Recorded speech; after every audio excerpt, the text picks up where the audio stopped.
Hi, everybody. Welcome back to Capital to the Coast BNI. My name is Mike Manning.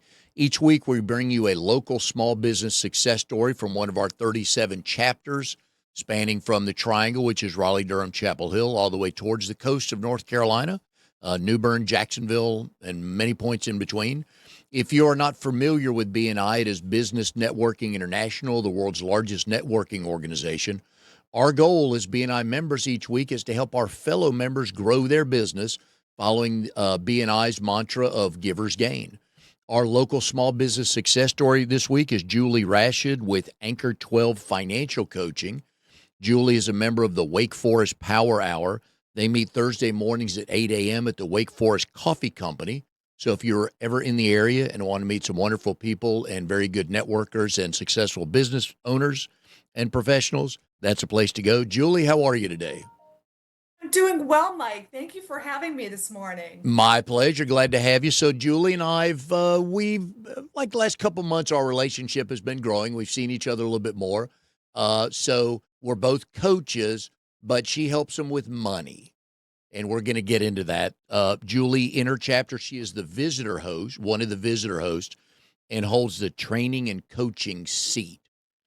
All right, Julie. Let's. So I'm a name guy because I'm a guy named Mike, and there's really no story other than your dad saying I want my oldest son to be named Michael.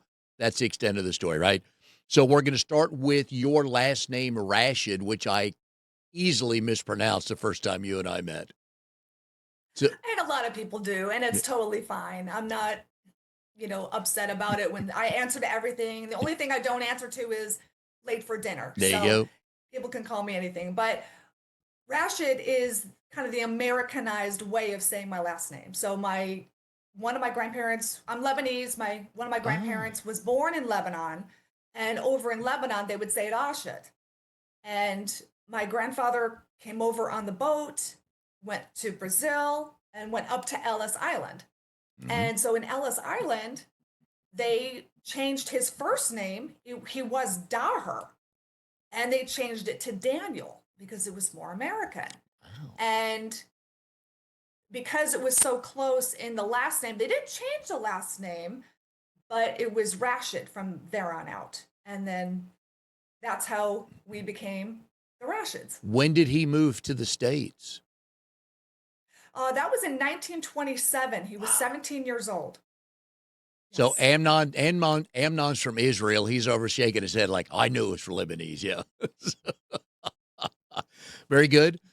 Did you want to comment on that, Amnon? Are you good with that?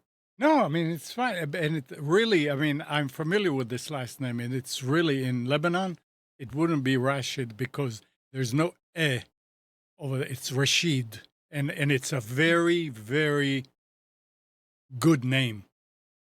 It's, Well, good. All yeah. right. All right. So the other name that intrigues me, and I always ask people this: how did you come up with your company name of Anchor12 Financial Coaching? Well, I knew from the beginning that I wanted the company name to reference what I do. So the financial coaching part was easy. The anchor came very easy to me because my dad has a passion for boats, still does. I grew up right outside Detroit, Michigan. So there's a lot of water. And in the summertime, we would go boating, and it was wonderful. We saw a lot of places, met wonderful people. And I was always fascinated with the anchor. We would anchor off and go swimming. And I was just fascinated with the anchor, how this thing of steel could hold this 33-foot boat stable in the water. So it just became natural. It just came to me right away. Anchor is also a biblical reference. One of my favorite Bible verses is Hebrews 6:19. Hope anchors the soul. Which is And the sign behind you? yes, it is. It is. I get it now. I So that, like it. and then the 12 is I had to differentiate myself between all of the other companies that were named Anchor. So I wanted to put a little bit different spin on it. And 12 was appealing to me because it's something that I say all the time. A lot can happen in 12 months. There's also a biblical reference behind that as well. In the Old Testament, there were 12 tribes of Israel. in the New Testament, the 12 apostles of Jesus were sent out. Mhm. So I loved the multi layering behind it. And so it just came, and I decided to go with Anchor 12. I like it. And I've seen business names before where people tried to overthink it. And you've seen this, and many people watching have seen a company name that you can't pronounce, and you likely would not be able to repeat it to someone. And if you really ask the owners, well, how'd you come up with that name? Well, it means the 9 things we stand for. I'm like, no, it's got to be repeatable, because if it's got 19 letters and 3 are vowels, not knocking words that long that only have 3 vowels, but it's going to be hard to pronounce. So love the anchor part of it, because I like when people connect their business to something that means something to them. So good story. I like that. Is there any coaching in your family history tree? Not really. My father was an entrepreneur in his own right. He started a truck dealership down in North Carolina. So he was a business owner, very savvy. My mother was a registered nurse, so very successful in her own right, worked in the hospital. My two brothers are very, very smart in their own ways. So not really. Coaching was really not in the family. I really couldn't have orchestrated this if I tried. Well, I like the combination, your dad being an entrepreneur and your mom being a caregiver, because that's kind of what you do with your clients, right? In different ways. Yes. Sometimes with a Yes. smile, sometimes with a lecture, right? All right. Most people walking this planet just don't want to deal with their own finances. Um, do you have a commonality on why we don't want to do that, and an easy tip of how people can start doing that just so they know what's going on? There is something about having clarity, and sometimes it's fear, and sometimes it's being on autopilot. We do the things the same over and over again. Days turn into weeks, turn into months, and we just lose sight of that. And my tip is just start small, just start somewhere. You don't have to have everything figured out in a day, but identify what your core expenses are. Let's just Mm. start there. What do you need to survive? Your housing, your transportation, your utilities, your food. What does that look like? And there's power in knowing, even though sometimes it's very, very scary. And because most of us, I'm assuming most people know I don't have a lot of money. It's not hard to keep up with, but by not knowing, back to your point about clarity, it keeps you from planning. Planning is huge, and that's why some people reach their 60s and they're reaching out to me Mhm. and they're like, I want to retire, but I don't have enough money. I know I have to keep working. And I'm like, if I had just known you 20 years ago, or if I had just known you 10 years ago. So the younger you do this, the younger you start to develop habits, and this is what I help people with, is developing tools and systems. Simple, not complicated. I think that we tend to make it too complicated sometimes, and it doesn't need to be.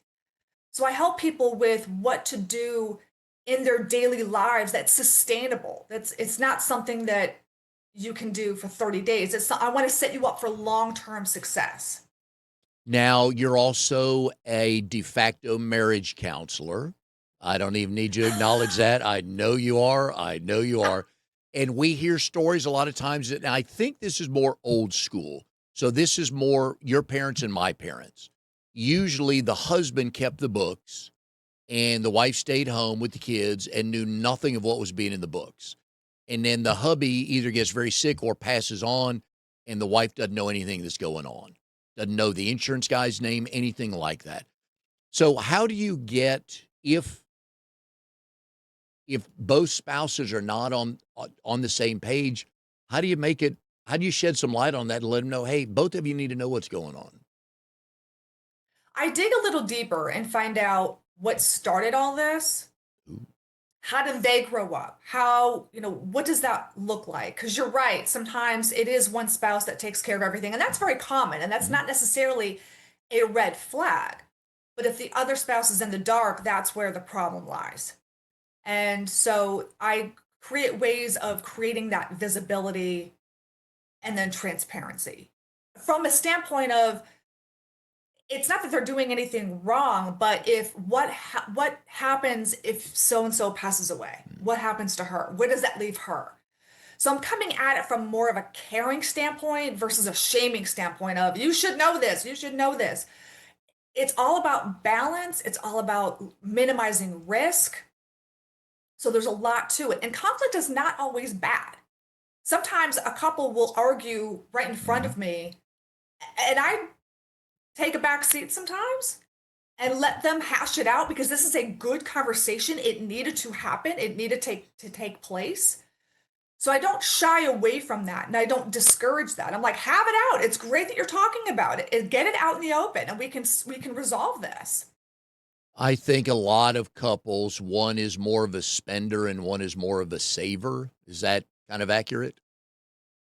Typically one is a spender, one is a saver. You have different comfort levels Mhm. based on what they're seeing. So one spouse may have a comfort level of, oh, as long as we have an emergency fund of $1,000, we're fine. And the other spouse is like, whoa, wait a minute, I want $10,000 in there because I see what's happening, you know, a year down the road where we have house repairs or something like that. So it is coming up with that, what's going to work for both of them. And we just talk it out and see the bigger picture as well. It's not just one thing, it's what's going on behind it, what's coming down the pike in the next year or two that we need to take a look at, that we need to account for. And I would imagine some of your clients are ideal spreadsheets, some are on paper, and some people probably just have it on a dry erase board. And I use what works for them. There's a lot of different ways to win with money, and budgeting sounds universal. Money in and money out. It's hard. It can be very difficult to budget, especially when you've never done it before. It's like any new skill, it just takes time to get it dialed in. It takes time for it to develop into a habit. But I use what works with people. I Mm, tell them, what do you think you're going to stick with? mm. In some cases, it's pen and paper. In some cases, it's apps. That's what I go with. Yeah, That's I'm what I with you go on with that and because help we all people with. learn differently. And uh, Yes. do you recommend, or which frequency do you recommend for couples to meet weekly, monthly, to literally have a finance meeting? Once a month to start.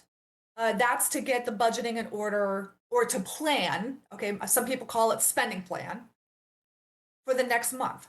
I tell my clients, look, on the 25th of the month, you want to look and see what you expect to have come Mhm. in and go out the following month. You Nice. want to get ahead of it. You don't want to be in the middle of the month and realize, uh-oh, we've got a problem. You want to set that around the 25th of the month.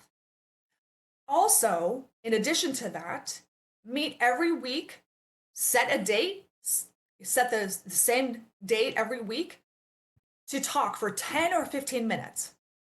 Nothing formal. How is the week going? Did anything unexpected come up? Are we expecting anything to change in the next week? Are we on track? That weekly rhythm will just get people in the habit of at least talking about it, even though it may end up to be only a 5-minute conversation. But that way they're at least in the habit of talking about it and not right before bed. Yeah. Don't Oh, do yeah. it right before you go to sleep. Yeah, and I think going back to what you said earlier, I think the point is just do something. Yes. It's There, not going to be perfect, and that's no, okay. yeah, yeah. And I was listening to a guy talking this a couple of years ago. He and his wife have one of those receipt spindles. When one of them comes in the house, they take all the receipts out, and they put it right on the spindle, and that's what they go over because it works for them. And I died laughing, but the more I thought about it, it's like, well, you know where the receipts are. Amazing. That's great. I love it. I don't know how many people would want to do that, but again, back to your point, it's got to work for them. So, Yes. your background, uh, most of your career is accounting, financing, HR. So how did coaching come into the picture? And being a small business owner is not for the faint of heart. And I know you're learning that. We've had a couple conversations, but what made you make the jump to say, I'm Julie and I want to do this for everybody? It was a God moment. It really was. I could not have orchestrated this journey if I had tried. And I spent a lot of years in corporate and I learned a lot of things. And I'm grateful for those things. I'm grateful for those experiences, the people I met along the way. There was something about coaching and reaching more people. You know, it was one thing to work for an owner of a company, and that's not a bad thing. It served me well for over 25 years.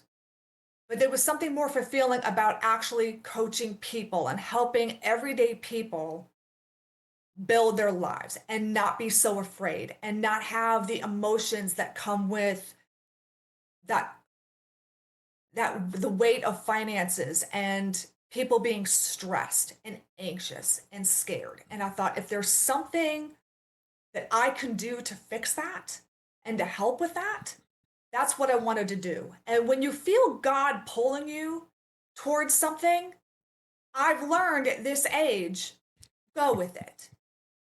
Even if it's scary, do it anyway. From the previous jobs you've had, what knowledge and all those factors did you bring with you to start Anchor 12? My HR experience served me very, very well because in that experience, I learned how to deal with different people, different personalities, what makes people tick, what makes people afraid and shut down.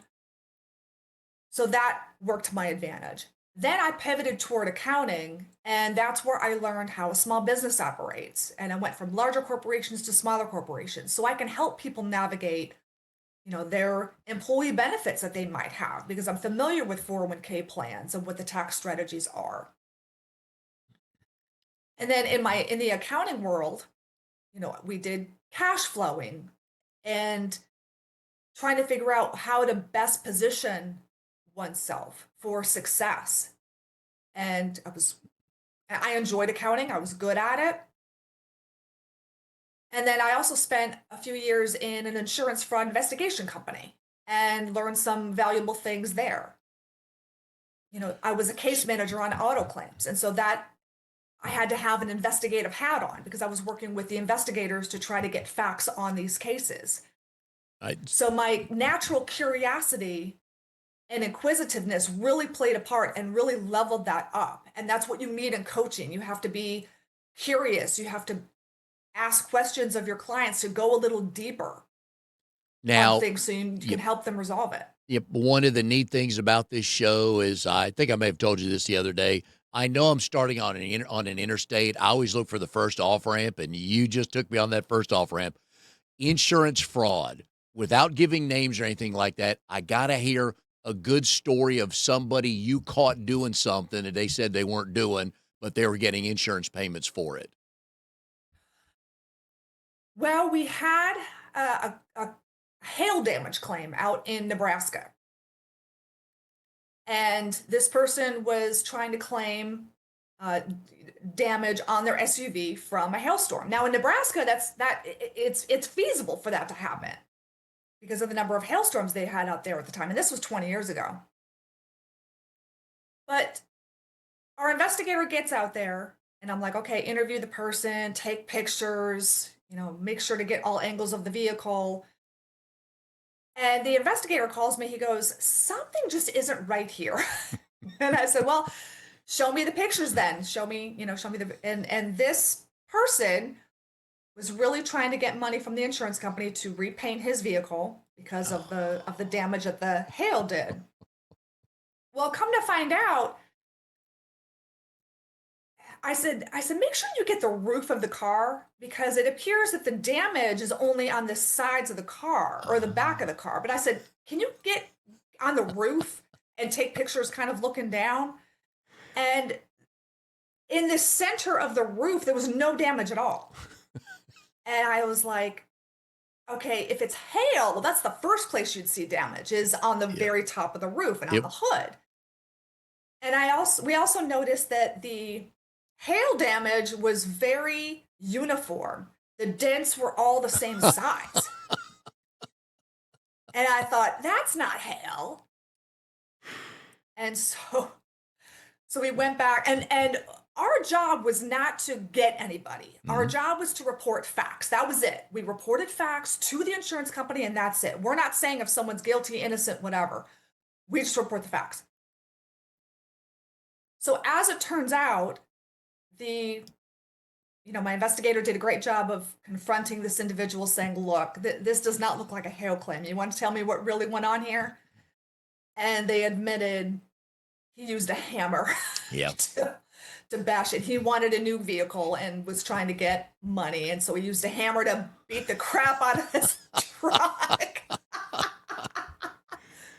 He might have been better standing on his roof shooting his car with a BB gun. At least that would look a Yeah. little bit, yeah, but love those stories. I had a friend of mine who was in the insurance world, and some dude one day had claimed he hurt his back on the job site, and they're like, he got this insurance, whatever. And then they went to just check on him without him knowing, and they saw him 30 weeks later in his back in his old job working on a roof. So I was like, dude, your insurance time is up. Yes. I love those stories. A I lot love of it those out stories. there. All right.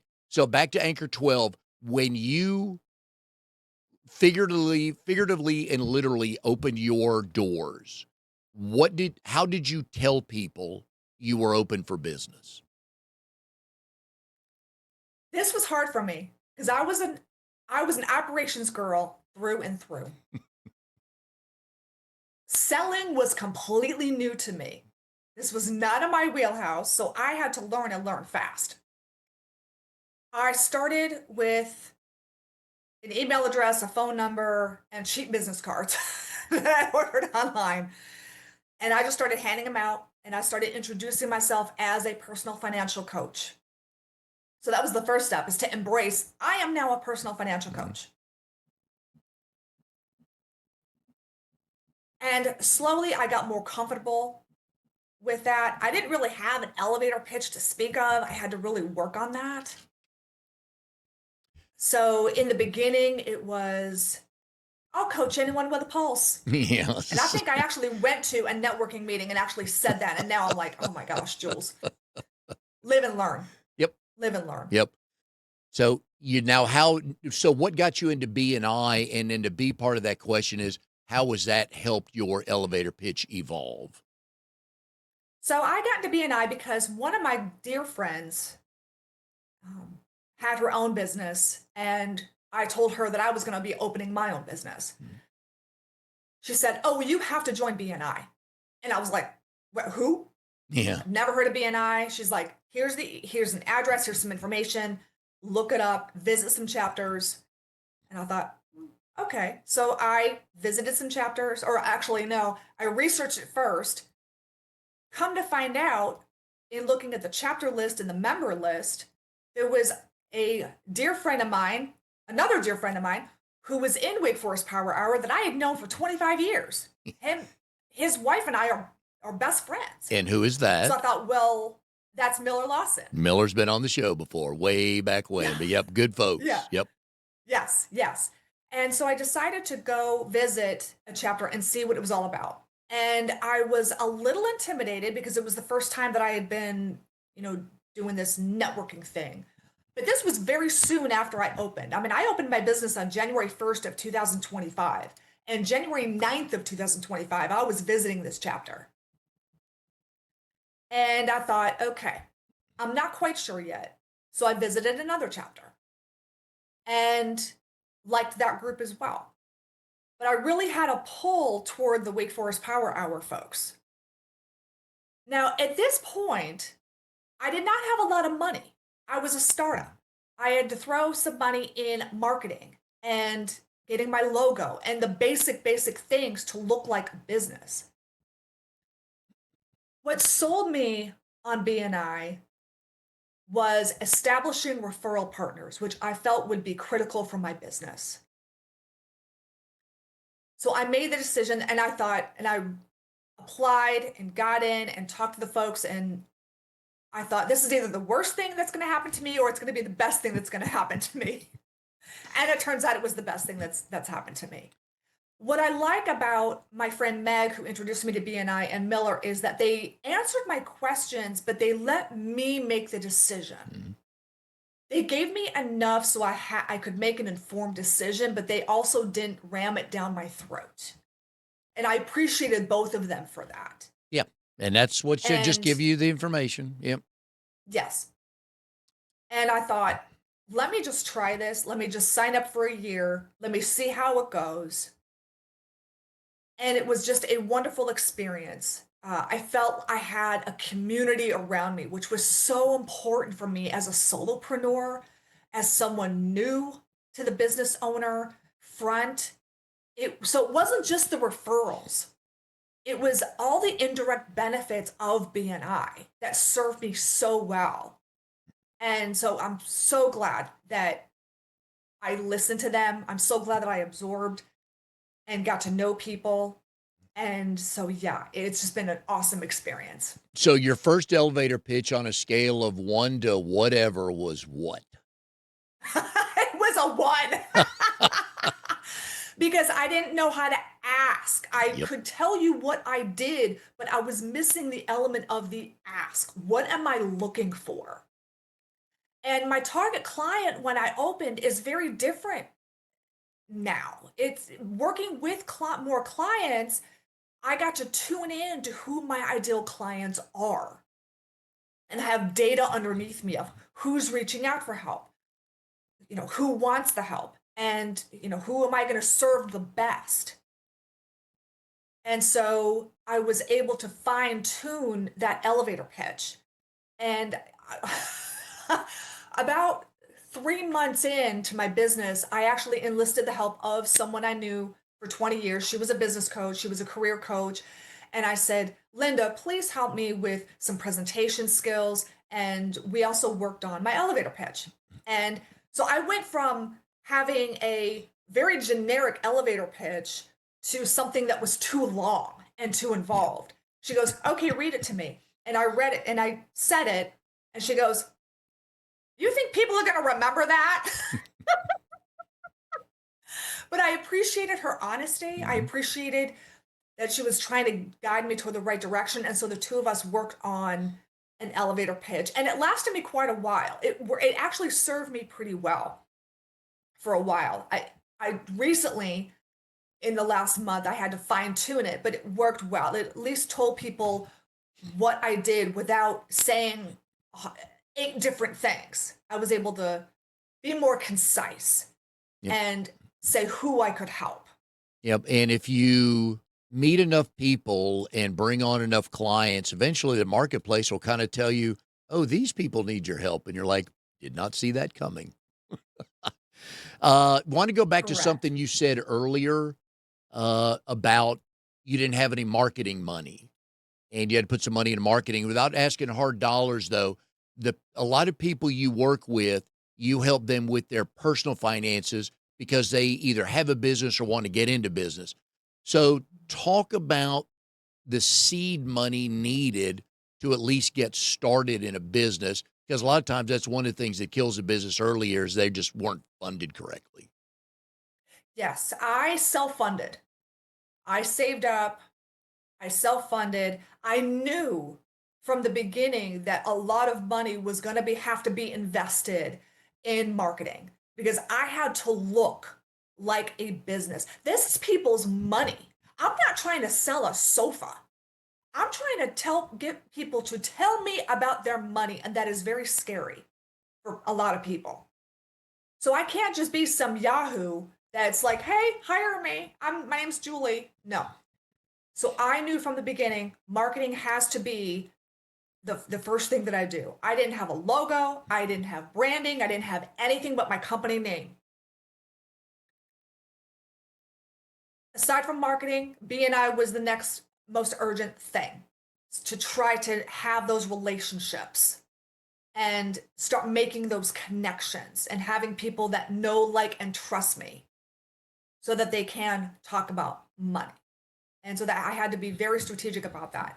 And there's a big difference between those business owners that already have an existing client base and those that don't. I was starting from ground zero. I didn't have any leads, no clients, no nothing.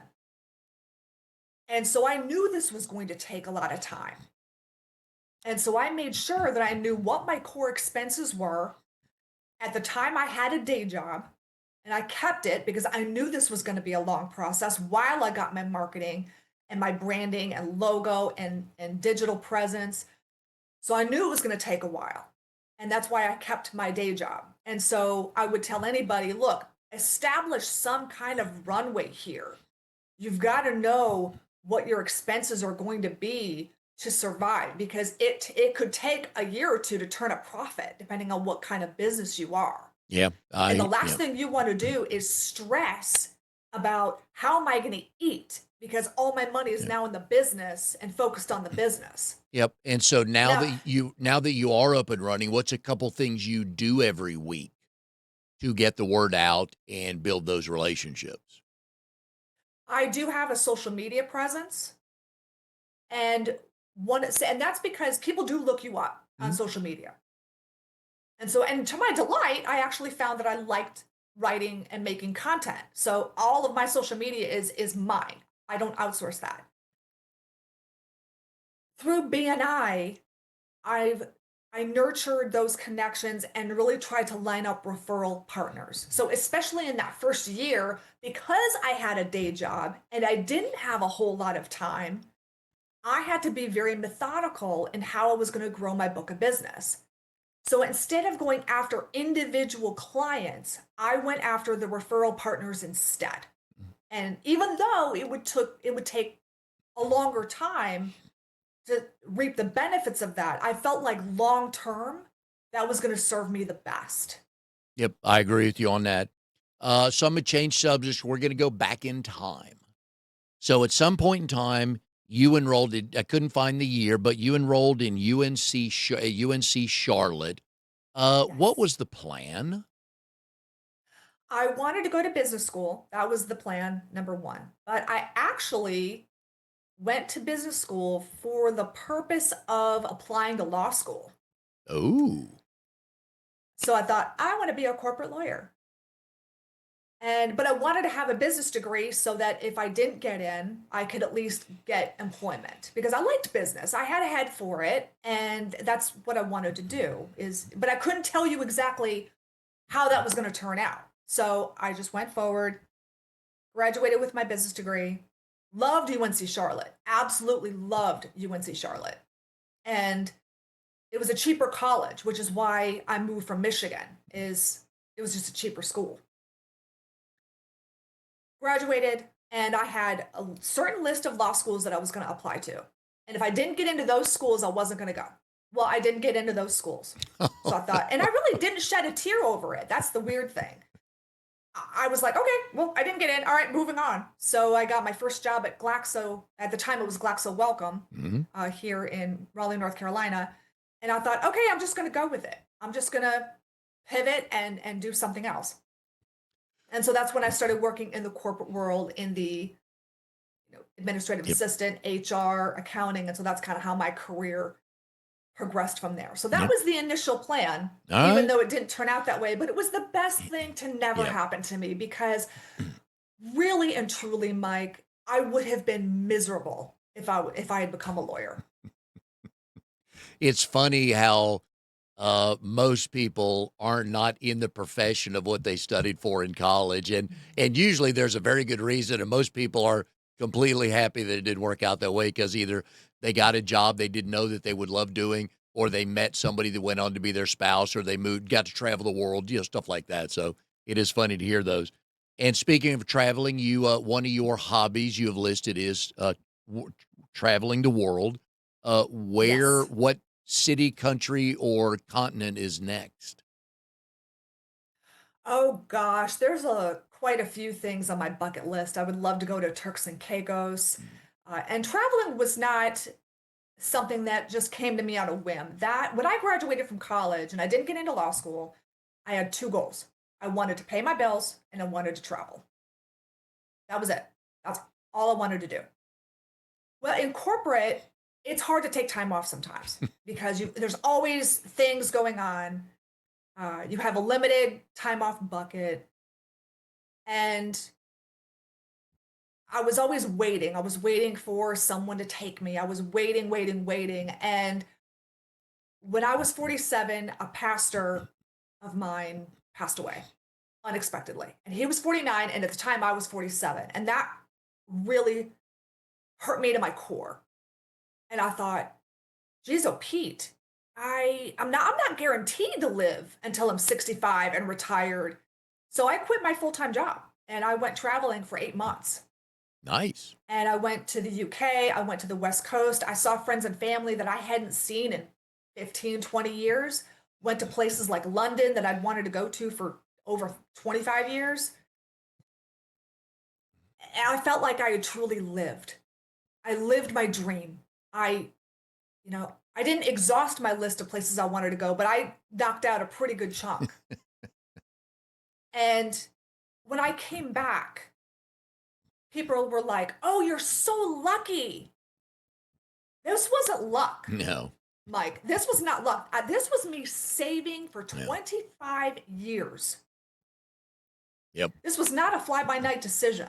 Yeah. Lucky is winning the lottery to go on those trips. What you did was plan for them. I did. I got with my financial advisor. I had a budget. This is how much I was going to spend. And once that money was out, that's it. And that's what happened. And then I went back to work. Nice. I like that. All right. Now we're moving into the portion of the show called the no overthinking round, right? Would you rather do your own finances or help other people with their finances? Help other people with theirs. Okay. I figured that would be your answer. Yeah. So, what's something people assume about your business that or profession that's totally wrong? A common myth of financial coaches is that we are permission givers. In other words, someone thinks that I'm going to tell them no if they want a new car, if they want a house.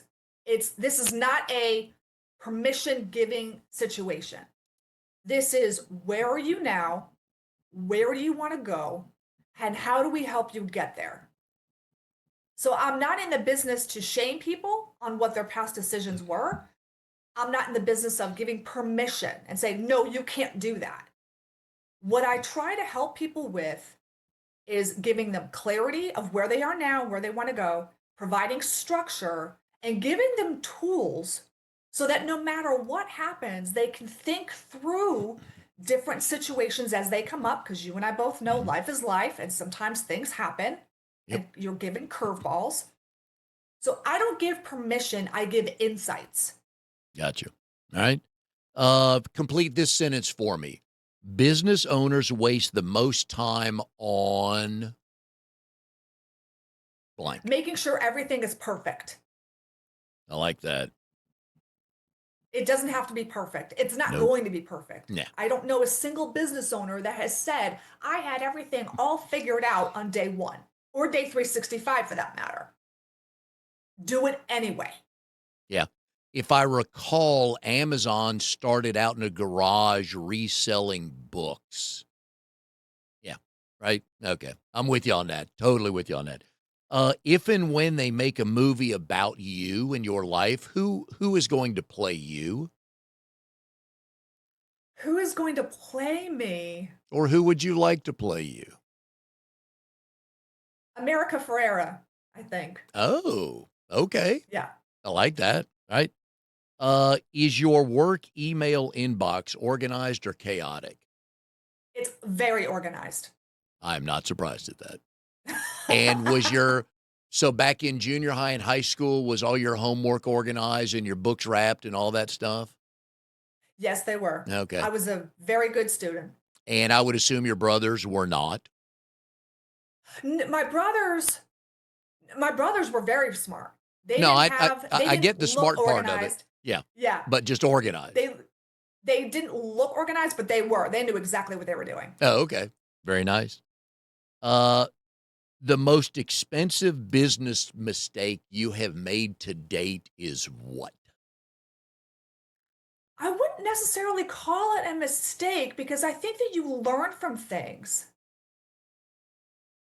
I honestly can't say that it's been a mistake. I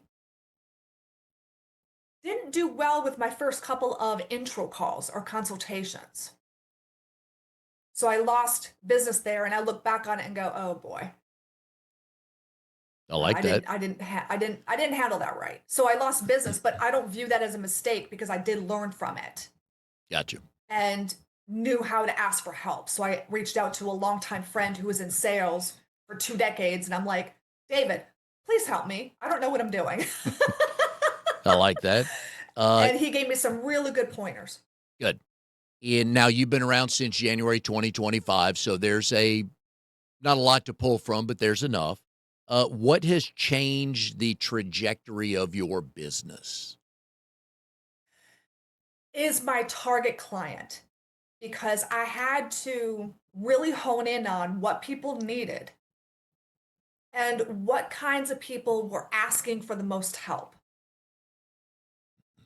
So when I started, I was on a mission to get people out of debt. Still am. That's still a large component of what I do. And that's a lot of the reasons why someone will reach out to me for help. And you have But it found has, that a lot of that is has focused or has geared you towards women, right? correct. 40 to 50 years of age. Yes, Yeah. 40s and 50s, because these are people that are paying attention to what's coming down the pike. They're now looking at retirement versus, retirement. They were raising their children. They were trying to do 10 things and dance, and they weren't necessarily looking at retirement. And now that their kids are a little older, they're getting ready to launch or they have launched, and now they're looking at the retirement and they're going, I'm feel like I'm coasting. I should have more money than I do. I don't understand what's happening. So I want to help people in their 40s and 50s go from I don't know what's happening to I know exactly what's happening and why. Okay. Are you a morning or evening person? Typically morning person. When you say morning, what time are you referring to? Oh, 8 a.m. Oh, that's late. You missed half the day. But you young kids, I That's expect when I you. start. No, that's when I start working. That's not when I get up. Okay, I was gonna say I expect you young kids to figure out 8 a.m. was early. So yeah. What did you want to be when you were growing up? When I was really little, I wanted to be a bus driver because the bus driver who took us to the pool was always really cool, and I just wanted to be like them. And then it turned into being the corporate lawyer as I got into Yeah. my teenage years and into college. In the next 12 months, what are you most excited for Anchor 12? I am the most excited to meet more people. It's on the agenda to visit some more chapters and talk to more people that I just not come across yet. And so the BNI network is really, really valuable to me in that respect. So I look forward to more of those one-on-one conversations. And how do I help the person that I'm talking to? How do I help their business? What can I contribute into them so that they're well taken care of? So that how do I position us both for success? I like it. And folks, we talk regularly on the show about hiring experts because sometimes you just have to. One of the things that Julie does is sometimes in our lives we need a different viewpoint, maybe a referee, maybe hey, have you thought of it this way? And I know in probably one meeting, Julie, at times you're all three of those, aren't you? Thank you. I try. I try to be. So we've been, My journey was not perfect. My journey was not perfect by any stretch of the imagination. I had my own financial struggles. oh, but I had to that's, learn how to budget on a necessity. So my journey was not perfect. but that helps you in context with your clients because it helps you. It does, the meeting doesn't have to be all about you, but when you can give context is I've been there and Mhm. here's what I saw help me. Here's what I tried, didn't really help me. Maybe you want to, but to give people some context is very helpful. Yes. All right, folks, we've been putting Julie's phone number up on the screen here. What is your website, Julie? Website www.anchor12financial.com. All righty, folks. She's good for a free phone call. She'll chat with you for a few minutes, see if there's a way you two can work together. Don't ever call somebody who's like, "Can you help me?" That's one of the questions, but you got to make sure you guys would get along. And when you hire people like Julie, you got to listen. She'll take your money, but you're wasting your money if she tells you not permission, like she said earlier, Julie. I love that you said you're not a permission giver. But if she shows you some templates to work on or some things to work on for the next month, you kind of need to listen and do some of those. So I know many of your clients do, and some are like, oh, okay, I'm going to do it your way now. Because for a month, they hired you and did it their way, right? Correct. Yep. And we know because we've all done that, so we know how that goes. So anyway, Julie, thanks for coming on the show today, and congratulations on making it 18 months. Thank you so much. It's been a pleasure. Yep. You feel like you're on to something and you're in the right place, right? Yes, absolutely. All righty, folks, go check Julie out. Ask her some questions. She will help you. And we will see everybody next time on Capital to the Coast BNI.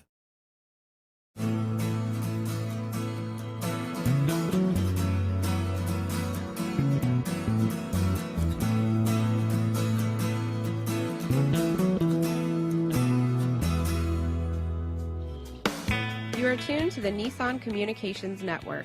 If you tuned in too late, you can always watch each program in its entirety or download an MP3 audio file of it in the archives section at nissancommunications.com. Don't forget to subscribe to our YouTube channel, follow us on Twitter, and like us on Facebook. Sponsored by StreamingGear.com and DeltaForce.net.